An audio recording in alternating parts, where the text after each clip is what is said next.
Anyway, I'm back. The video just shut off because I guess, I don't know, my phone is stupid. But yeah, so I was crying like a baby about some shit about sexual trauma that I thought I had laid to bed or rectified or, spoke up about, so it shouldn't bother me anymore. But no, that shit still bother me.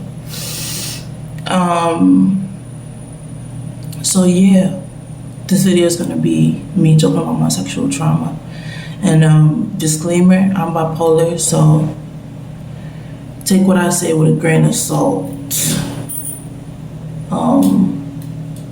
Take that into consideration, not with a grain of salt, but take that into consideration when I'm speaking. Because a mentally healthy person may not emote like I do. And I have a mood disorder, so my mood oscillates from really sad to really excited about life. So take everything I say on this page with a grain of salt. And if you are suicidal and things like that, I recommend you don't watch my channel, or watch my channel but don't feel sad for me. Like, cry, but don't cry for me. And don't even cry, but don't cry for me. Like, I'm okay. I'm doing better.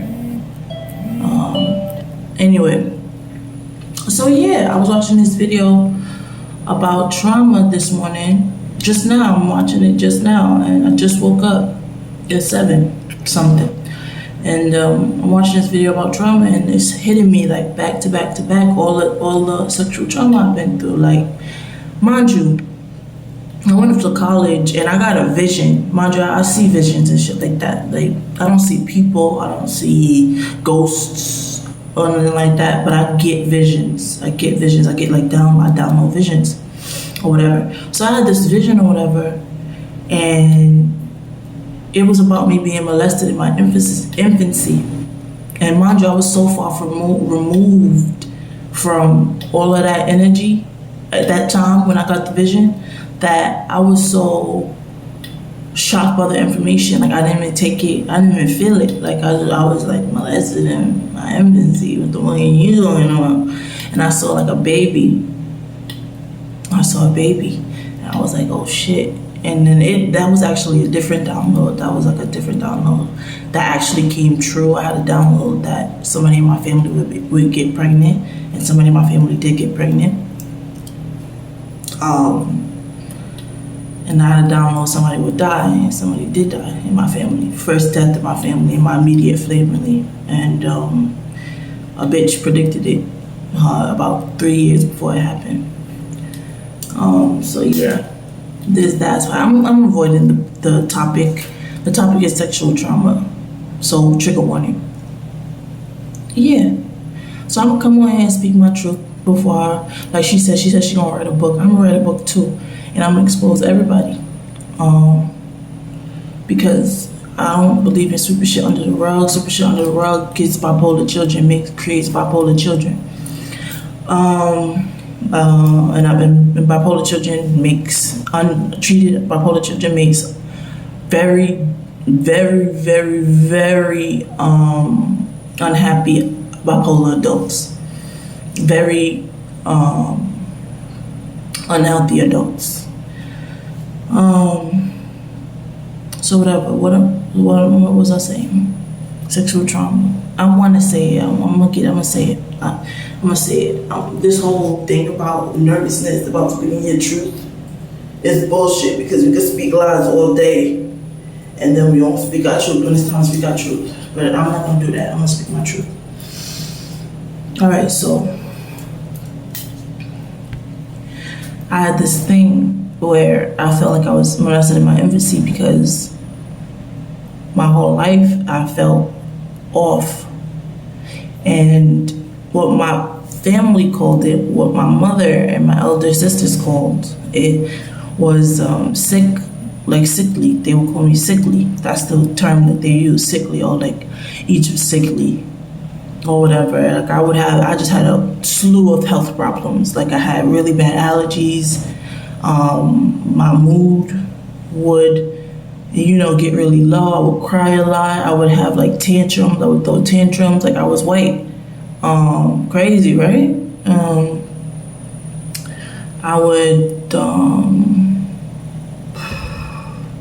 would have really bad nosebleeds where like a gallon of blood would come out of my nose at a specific time. Really bad nosebleeds. Like my body was trying to tell me something. Like I was fighting a spiritual war since I was a baby. Like, I mean, infancy. I've been fighting the spiritual war, and I understand that certain God sends his warriors here, and certain people have a path where that's their path to fight a spiritual war since infancy. But I didn't know I was fighting a spiritual war. I just thought, well, like my mother said, like my sister said, I was sickly or whatever.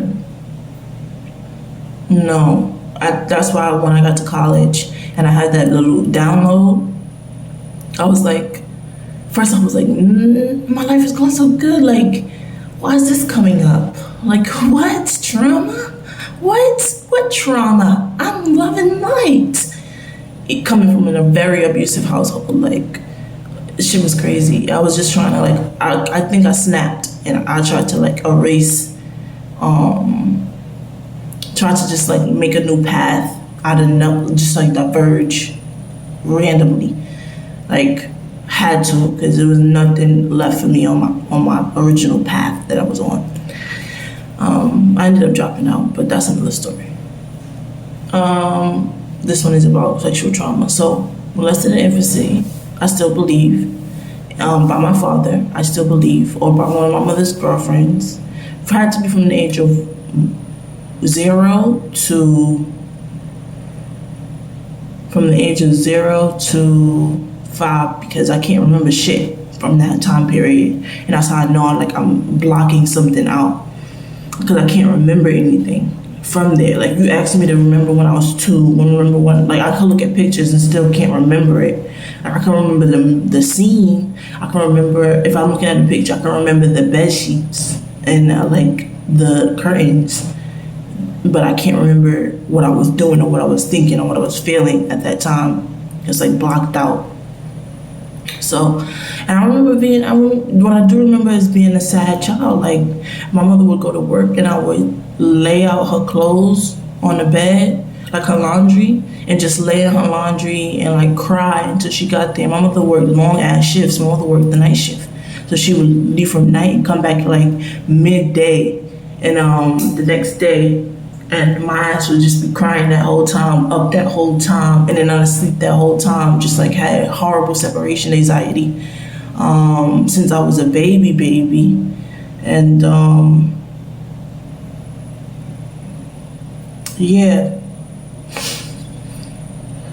that's what I remember from my childhood, like feeling so alone and everything. And I was depressed. I had this really bad depression at the age of 12. But that was because my mother sent me to this camp and like with these rich people, and I was living rich for like 2 weeks, and then they sent me home, and I feel like I was depressed about being broke. But it was deeper than that. It was psychological warfare going on at that time. Like, fresh air fund, don't send your kids to fresh air fund. Don't. And one of the little girls came up to me and she was like, strip. Strip, because we have the same thing. We both have a vagina, strip. And like, it's okay for us to be naked around each other. And I was like, no, it's not okay for us to be naked around each other. I'm not gonna be naked around you. Can you please put on your clothes? Or whatever. So yeah, but before that, I think I was molested in infancy either by my father, because my father is a known molester, because he molested my elder sister. And we don't get into that. We're gonna get into that. There's some juice and some sauce when it comes to that. That's not his daughter. He molested my elder sister. That's not his daughter. He probably molested my other 2 sisters that are his daughters too. Because if you molested one of them, what makes you not molest the rest? Okay, like if you have enough audacity and enough entitlement to feel like you could take the body of a young girl that's not your daughter, who says that you are a protector? who says you are protecting or like not having that same entitlement with your own blood. Like if you crazy enough to step over that boundary of fucking kid or fucking around with a kid, then you just all it's free for all, you know. Anyway, so yeah, it was either by my dad or one of my mom's girlfriends, and I don't think it was one of my mom's girlfriends. Could have been one of my mom's girlfriend's sons or something. Like I was around people as a baby. Like my mother had 2 girlfriends. I remember I had like a second mom who I was always around, who I loved. I don't think it was her because I loved her, but shit, could be. I loved my dad, but shit, could be. He came out that he molested my older sister, you know. I actually confronted my mother about it. And I asked her, you know, did you molest me in infancy? I just want to know, like, what's going on, because something is wrong with me, and I would like to know the root of it. And she was like, no, you have the wrong person. Those are the words my mother said to me. My mother's passed, so that's dead and gone. But she said, no, you have the wrong person. And she did not tell me or would not reveal who the right person was. So still don't know to this day who did it. I just know it happened because I'm dealing with the after effects of it. And some people could say I'm crazy. Oh, that never happened. You can't even remember it. You can't da da da da. How do you know you went through sexual trauma if you can't remember the incident? If a house blows up, but you don't see the explosion, but you see when you come back home and your house is in shambles, you could sort of know that your house was blown up, even if you didn't see the explosion. That's what I'm talking about. Like, that's what I'm talking about. I'm getting to, like, for the girlies who have repressed memories, let's talk about that, like, you know. But I am going to talk about instances I do remember. So I lost my virginity to a big pin. I was about 9, I think 9. Yes, I was 9 years old and I lost my virginity to a big pin. I was masturbating. I was watching porn with one of my Mexican girlfriend who I was interested in too. She was like a best friend. She was my best friend at the time, but I was interested in her romantically. And we ended up masturbating together with pins. And I popped my hymen or put a hole in my hymen. And that's how I lost my virginity. But before that, I masturbated with my sisters. I was like masturbating so much. Like we would watch, my mother had a porn collection. We would watch porn together and like masturbate. I would masturbate with pencils and stuff like that. My hymen didn't pop at that time, but a pencil went straight in,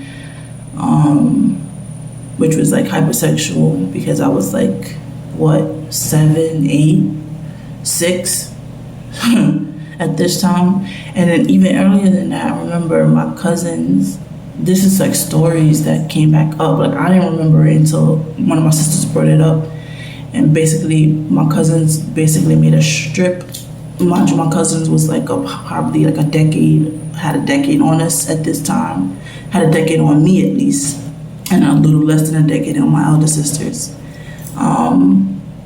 And they made a strip and like digging our own vaginas, and a group of us, and while they watched and made us sniff it and put Yu-Gi-Oh cards in our vagina and like scrape the secretions off. All this weird, strange shit went down. But I'm gonna talk. This video is really while I was crying the other day when I watched The Couch.